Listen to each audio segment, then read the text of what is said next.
Alhamdulillah. Allahumma sholli ala Rasulillah wa ala alihi washabihi wa mawalah. Bapak Ibu yang dimuliakan oleh Allah Subhanahu wa taala, pertama sekali sama-sama kita meningkatkan puji dan syukur pada Allah Subhanahu wa taala. Semoga seluruh rangkaian ibadah kita mulai dari sunnah makan sahur, puasa, zikir, sholat, baca Quran, diamnya kita dari membicarakan ghibah pada orang lain, menghindari orang yang membawa fitnah,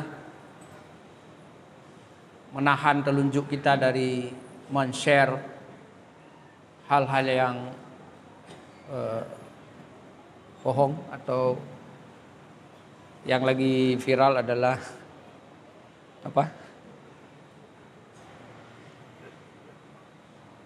melakukan kebohongan-kebohongan, pendustaan-pendustaan, sampai kepada itikaf. Insyaallah akan kita lanjutkan dengan tarawih. Setelah tarawih ada sunnah syafa' bagi yang melaksanakan witir 3 rakaat 2 kali salam. Bagi yang melaksanakan witir 3 rakaat sekali salam, tidak ada syafa', langsung salat witir. Niatnya nawaitu salatil fijri, salatal witri salat rakaatain. Bagi yang 2 kali salam, 2 rakaat pertama niatnya adalah sunat syafa'. Rakaat yang terakhir baru niat witir. Karena witir itu ganjil. 1, 3, 5, 7, 9, dan 11. Tidak ada witir lebih dari 11 rakaat. Siapa yang dimuliakan oleh Allah Subhanahu wa taala, mudah-mudahan itu diterima oleh Allah Subhanahu wa taala. Salawat dan salam sama-sama kita sanjungkan pangkuan Nabi besar Muhammad sallallahu alaihi wasallam. Suri teladan kita yang terbaik. Salawat dan salam juga kepada keluarganya, sahabat-sahabatnya, dan orang-orang yang setia mengikuti petunjuknya sambung menyambung sampai dunia akhir kelak. Yang Tuhan hormati Kui Munsi dan Kui Imam Gampung, Pak Kesi, pengurus masjid, maja masjid, dan seluruh jamaah dan para hadirin dan hadirat yang dimuliakan Allah. Ada 8 hal yang tidak hancur ketika terjadi kiamat.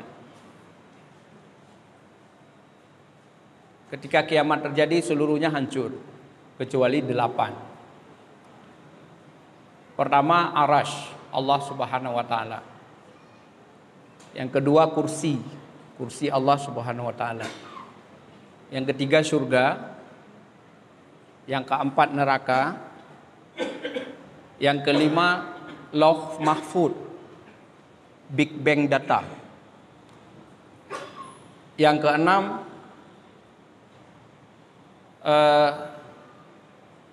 ruh manusia. Ruh kita tidak hancur. Yang keenam. Yang ketujuh,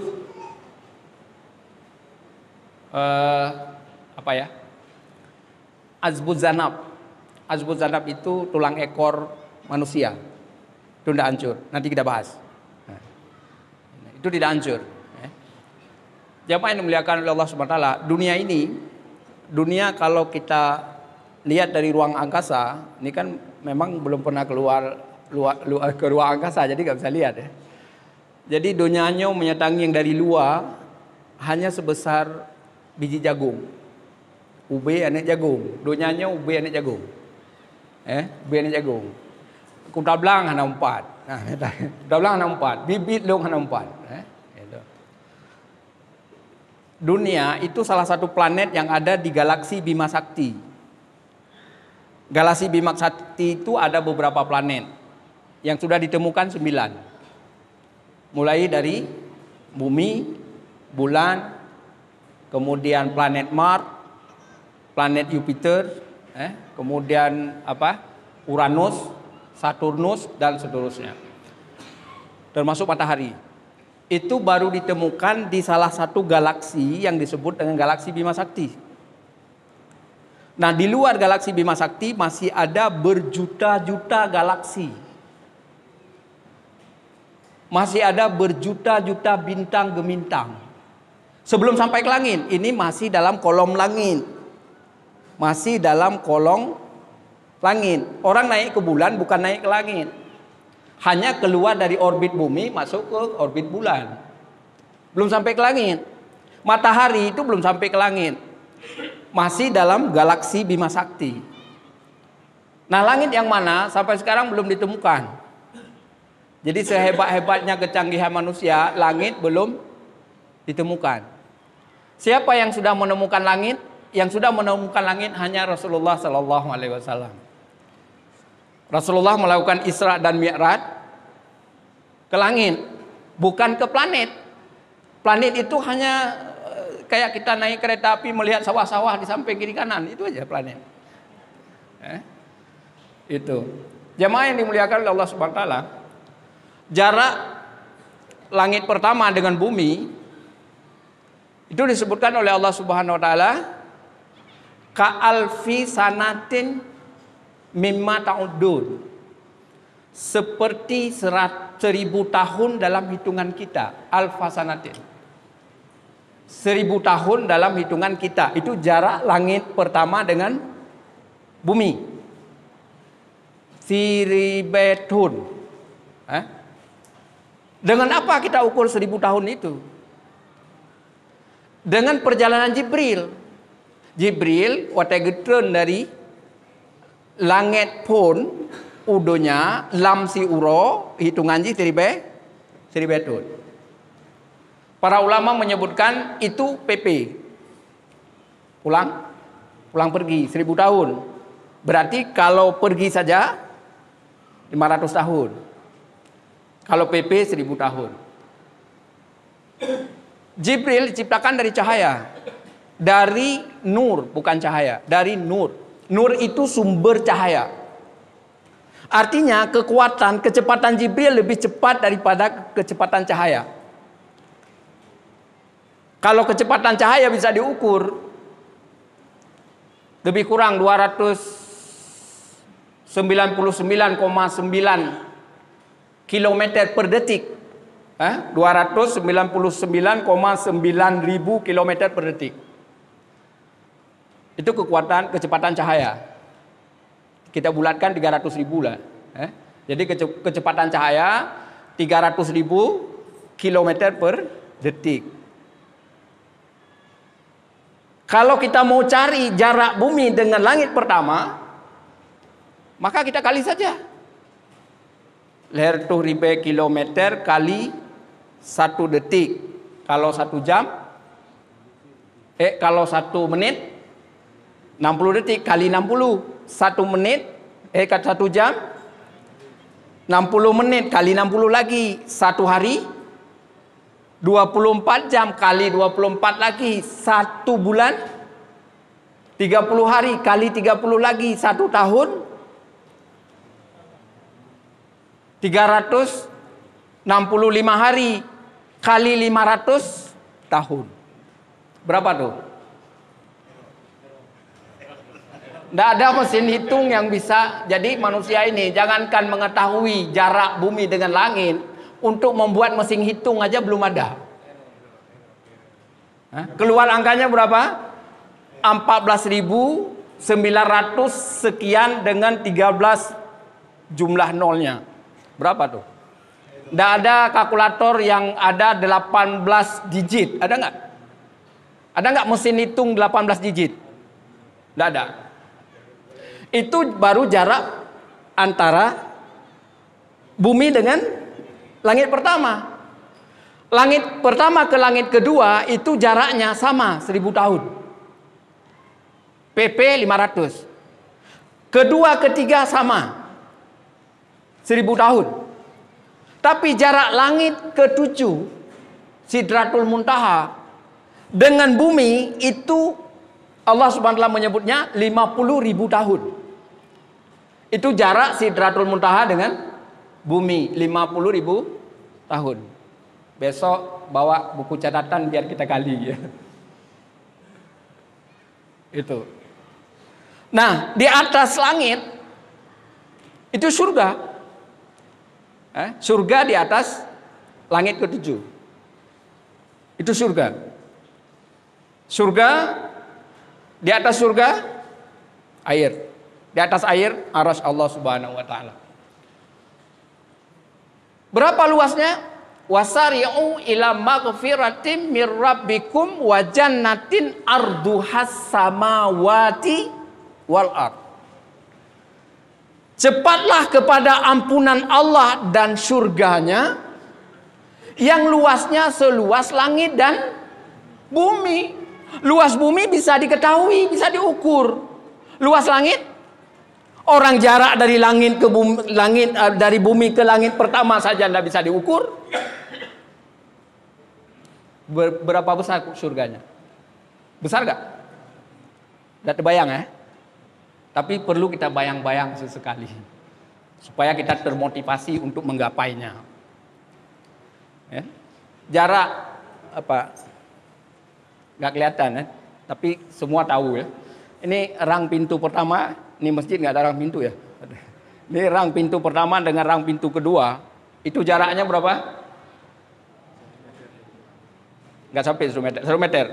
Ya, itu jarak. Jadi jarak rang pintu surga antara rang satu dengan rang kedua itu jarak antara Kufah dengan Madinah. Berapa jaraknya tuh? Kufah dengan Madinah.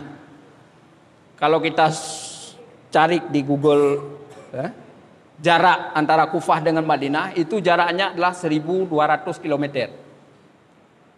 Itu jarak antara rang pintu yang satu dengan rang pintu kedua. Bukan luas kamar. Jarak rang pintunya. Banda Aceh Medan berapa jaraknya? 700 sekian. Belum sampai 1.000. Banda Aceh Padang mungkin ya. 1.000 lebih lah. Anggap saja Banda Aceh Padang. Jadi dari Banda Aceh sampai Padang itu baru rang pintu surga. Dan setiap penghuni surga di surga nanti dia memiliki beberapa kamar, tidak satu. Tergantung amalannya. Kalau cuman masuk surga hanya pas-pasan ya mungkin Tapi kalau dia punya amanan lebih, hampir semuanya dia punya bonus. Bonus salatnya dapat, bonus zakatnya dapat, bonus puasanya dapat, bonus itu semuanya dapat. Sehingga dia memiliki beberapa kamar. Nah, satu kamarnya itu berapa luas? Wallahu a'lam. Orang jarak rang pintunya saja dari Banda Aceh sampai Padang. Jadi wahai hamba-hamba Allah yang bersemangat untuk menimbun untuk memperluas kerajaan di dunia ini, untuk mendapatkan kebun yang luas, mendapatkan tanah yang luas, mendapatkan rumah yang luas, Anda tidak akan mampu membeli seluruh Aceh. Tapi kalau kita bercita-cita masuk surga, kita akan memperoleh kapling dari Banda Aceh sampai Padang. Orang cerdas dalam rumusnya, karena saya orang manajemen, orang ekonomi. Jadi dalam rumus ekonomi, orang cerdas itu adalah orang yang melihat peluang besar, saingan kecil. Orang bodoh adalah orang yang mencari peluang kecil, saingan besar. Betul nggak? Betul nggak? Peluang besar, saingan kecil. Ya, itu. Peluangnya besar. Kalau caleg itu Banda Sakti itu lebih besar daripada Blambangan kan? Nah, ini peluangnya besar, ada 12 kursi. Itu orang pinter akan memilih yang peluang besar, saingan kecil. Jumlah manusia hari ini itu sekitar 9,8 miliar. Jumlah manusia 9,8 miliar. Jumlah nikmat Allah yang Allah turunkan ke dunia hanya 1% sejak dari manusia sebelum Adam. Bukan manusia sebelum Adam, sejak sebelum Nabi Adam, sejak dunia ini diciptakan sampai dengan dunia kiamat itu cuma 1%. Jadi mau Fortuner, mau apa, mau Alphard, mau apa tuh? Apa yang tergagah sekarang tuh? Yang bukan, yang pajaknya aja sampai 200 juta tuh apa? Lamborghini ya. Itu hanya 1%. Saingannya 9,8 miliar. Nikmat Allah di surga 99%. Jumlah muslim hari ini hanya 1,8 miliar. Itu pun sudah KTP-nya masuk, orangnya enggak. Artinya KTP Islamnya udah dihitung, orangnya memang belum tentu Islam. Tapi KTP-nya udah dihitung, jumlahnya 1,8 miliar.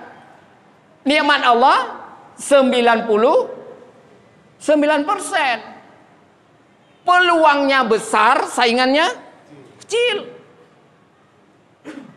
Itulah makna hadis Nabi, al-kayyisu, orang yang pintar adalah orang yang berbuat untuk hari setelah mati. Dan orang yang bodoh adalah orang yang berbuat untuk hari sebelum mati. Jadi orang yang menghabiskan umur untuk hari sebelum mati itu bodoh.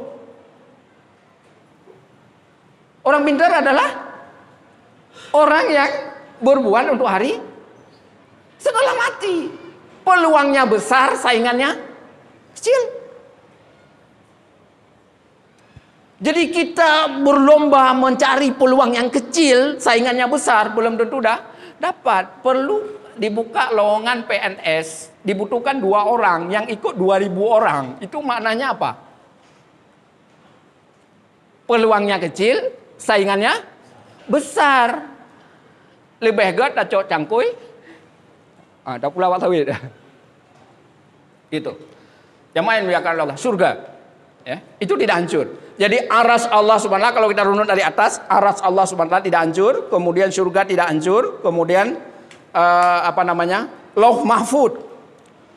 Lauh Mahfud itu Big Bang data. Jadi seluruh makhluk ini dan seluruh nasibnya makhluk, seluruh catatannya makhluk, mulai dari penciptaan pertama alam ini sampai dengan berakhirnya alam ini, semuanya ada di Lauh Mahfud, Big Bang data. Ya. Bukan cuma kita manusia, seluruhnya sudah ada. Al-Quran itu 30 juz sudah ada di Lauh Mahfud sebelum diturunkan ke langit dunia. Malam 17 Ramadan itu malam turunnya Al-Quran. Dari mana turunnya? Dari langit dunia kepada Rasulullah. Berangsur-angsur turun pertama 17 Ramadan. Nah, dari Lauh Mahfud turun ke langit dunia pada malam Lailatul Qadar. Gitu. Jadi dari malam Lailatul Qadar itu dari Lauh Mahfud turun ke langit dunia. Sudah. Itu tidak hancur, ya. Kemudian ruh kita juga tidak hancur. Ruh kita begitu berpisah dengan jasad. Ruh karena sejak dari awal tidak diciptakan, tapi ditiupkan. Nabi Adam diciptakan dari tanah. Yang diciptakan apa? Fisiknya. Fisiknya diciptakan dari tanah, dibentuk segala macam, sudah kayak patung. Kemudian Allah tiupkan ruhnya. Ruh ditiupkan oleh Allah, lalu berfungsilah seluruh badan. Jadi yang memfungsikan seluruh badan bukan jantung. Yang memfungsikan seluruh badan adalah ruh. Sehebat-hebatnya jantung, kalau ruh udah keluar, badan tidak berfungsi. Jadi yang memfungsikannya apa? Ruh. Nah, ketika kita di 4 bulan dalam kandungan ditiup ruh. Nah, ruh kita itu sudah ada setelah diciptakan Nabi Adam. Setelah ditiupkan ruh, Allah Subhanahu wa taala mengeluarkan min dzurriyyati, daripada tulang punggungnya Nabi Adam seluruh ruh umat manusia sampai dunia kiamat. Jadi kalau teori pembatasan penduduk, meminimalkan jumlah kelahiran, itu teori saya juga nggak masuk akal itu teori itu. Kenapa? Karena jumlah manusia itu sudah ada sejak dari Nabi Adam diciptakan, itu jumlah ruhnya sudah ada sampai dunia kiamat sudah ada. Hanya Allah takdirkan lahir dari siapa. Jadi sebenarnya perbedaan kita hanya tipis saja. Tidak senior-senior kali. Perbedaan kita cuma keduluan lahir atau terlambat lahir itu saja. Padahal ruh kita sebaya. Ruh kita kan sebaya semua. Ruh kita sebaya semua. Nah, ruh itu ketika keluar dari jasad, itu dua pendapat ulama. Pendapat ulama yang pertama menyebutkan bahwa ruh itu dikembalikan ke liang lahat, dikembalikan ke alam barzah, bukan liang lahat. Karena alam barzah itu bukan liang lahat. Orang yang dibakar misalnya itu tidak ada liang lahatnya. Tapi itu disebut alam barzah. Ketika dikembalikan ke alam barzah, itu ruhnya dikembalikan, hidup kembali di alam barzah. Itu pendapat yang pertama. Pendapat yang kedua, tidak dikembalikan ke jasad di alam barzah, tapi dia didekatkan sehingga dia bisa merasakan nikmatnya surga. Raudhatam mir riyadil jannah. Dan dia bisa merasakan siksanya neraka, kufratan min kufarin niran.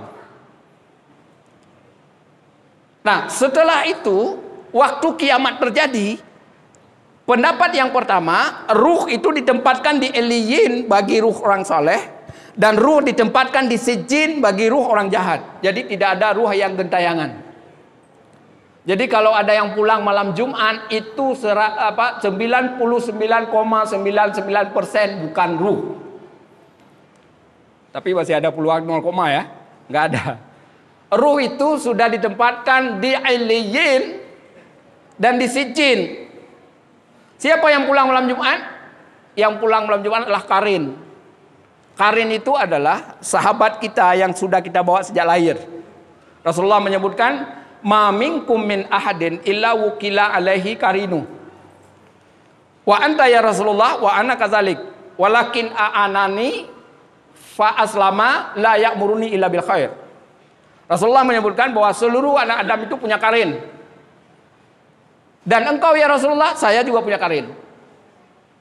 Lalu Allah menolongku, Karinku masuk Islam, layak muruni, enggak membisikkan kepadaku kecuali yang baik. Itulah sebabnya Rasulullah maksum, Rasulullah tidak berdosa.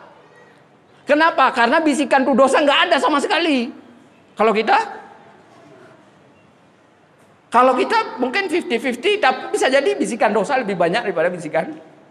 Kan bisikan hati itu kan ada 4. Saya ada baca spanduk, tapi saya ketawa sendiri. Pilihlah sesuai hati nurani. Saya jadi ketawa. Hati nurani itu yang mana? Suara hati itu ada 4. Ada suara bisikan wahyu dari Allah, namanya ilham. Ada bisikan malaikat. Ada bisikan nafsu. Ada bisikan Karin. Jadi yang membisik itu siapa? Kalau yang membisik itu tim ses, berarti Karin kan? Itu. Jadi suara hati ada 4. Jadi belum benar, pilih sesuai hati nurani itu belum benar. Ya, karena kita belum bisa membedakan mana suara malaikat, mana suara setan tuh, Karin tadi. Ya, itu. Oke, nggak kita bahas tuh, masih lama. Kita balik lagi, ruh kita. Jadi semua kita ini punya Karin, begitu kita meninggal, Karin itu belum mati. Karena dia usia Karin lebih panjang dari usia kita. Jin tetap mati, tapi lama. Kalau dia meninggal mendadak, biasanya keluar di tempat kejadian. Misalnya tertabrak, disiksa, dibunuh, secara sadis segala macam. Itu dia keluar di situ. Lalu dia kebingungan, nggak tahu masuk kemana. Itulah yang dia berusaha masuk ke jasad orang lain. Ada namanya kerasukan. Nah yang masuk itu Karin, tapi ada tempo dia, sampai dia mati. Nah kalau meninggalnya normal, dia akan nongkrong di kuburan sampai dia mati. Karena tidak ada lagi jasad yang menampung dia. Nah, ruh itu langsung di sijin atau di eliyin. Sudah. Pendapat yang kedua, kan ruhnya dikembalikan ke jasad di dalam kubur. Nah, kalau yang pendapat di dalam kubur ke jasad, nanti ketika waktu kiamat tiba, maka ruh itu dikembalikan di sijin dan di eliyin. Jadi sijin tidak hancur, eliyin tidak hancur. Tempat ruh kita itu nggak hancur. Dia di sijin, di eliyin. Sudah, setelah itu apa yang terjadi? Begitu setelah selesai kiamat, dikembalikan. Allah buka si jin, maka berterbanganlah ruh bagaikan kapas berterbangan. Dia terbang, semua masuk ke jasad masing-masing. Waktu itu manusia kaget, kayak baru bangun tidur. Kapan dia baru bangun tidur? Bukan masa dalam kuburan. Dalam masa dalam kuburan dia menerima nikmat kalau dia orang baik, dia menerima siksa kalau dia orang jahat. Tapi baru bangun tidur adalah sejak kiamat terjadi. Karena ruhnya tadi sudah dikumpulkan di sijin dan di iliyin. Itu. Nah, setelah itu dikembalikan. Sebenarnya tema yang mau saya sampaikan belum sampai. Udahlah yang terakhir ya. Yang terakhir, azbun zanab. Azbun zanab itu tulang ekor. Itu yang nggak hancur. Tulang ekor itu, kalau tulang ekor itu chip sebesar ini. Dia ini adalah bank data seluruh sifat fisik, seluruh mentalitas kita ada di chip tulang ekor. Tuh, bank data kita. Gitu. Kalau satu helai rambut itu bisa diurai beribu-ribu informasi tentang DNA kita. Rambut nenek bisa ditemukan cucu dengan diurainya DNA. Kan? Itu. Karena mulai dari nenek sampai cucu DNA-nya sama, turun satu garis. Nah, informasinya ada di mana? Kalau didapat dari satu helai rambut saja. Udah dapat. Jadi seluruh sifat fisik kita, bentuk telinga kita, wajah kita, berapa jumlah helai rambut, berapa jumlah bulu yang ada di badan kita, ada di dalam chip. Namanya azbun zanab. Seluruh sifat kita, pemarah, pemabuk, macam-macam tuh, tukang mudah memberikan maaf, lembut hatinya, segala macam itu ada disimpan di dalam chip. Nah, seluruh perjalanan hidup kita sejak dari kita lahir sampai dengan kita meninggal itu terekam dengan CCTV yang terlengkap. Tersimpan di mana? Di dalam azbun zanab. Karena azbun zanab itulah dia tidak akan pernah hancur.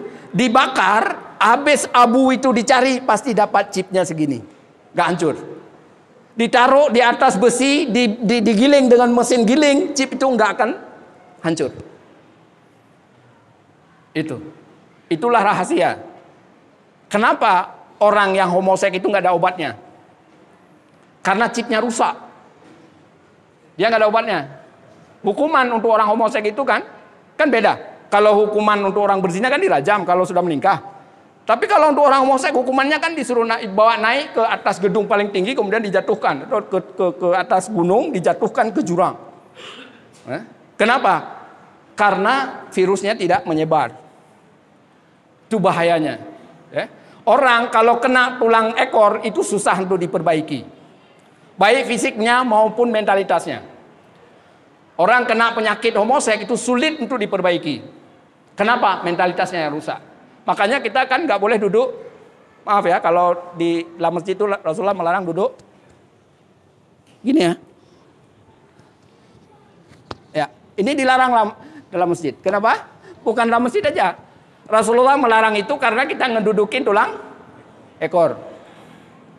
Itu bisa kena berbagai macam penyakit.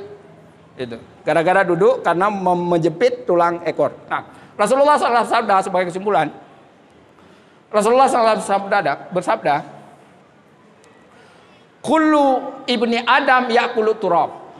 Setiap hamba Allah, setiap ibnu Adam itu dimakan oleh tanah. Illa azbun zanab, kecuali tulang ekor. Tulang ekor minhu khulika wa fihi yurakab. Dari situ diciptakan. Jadi seluruh penciptaan fisik, mentalitas kita ada di situ, di chip itu. Wa min wa fihi yurakab. Atas dasar itu juga kita dikembalikan di akhirat. Jadi ketika dunia ini safa seluruhnya sudah hancur, maka Allah turunkan hujan berupa susu. Kemudian setiap chip tulang ekor kita itu tumbuh. Tumbuh dari tanah. Kemudian terbentuklah wajah segala macam terbentuk sampai jadi. Nah, setelah jadi tidak bergerak karena tidak ada ruh. Tapi seluruh fisik kita itu akan tumbuh kembali sesuai dengan data yang ada di dalam chip tulang ekor.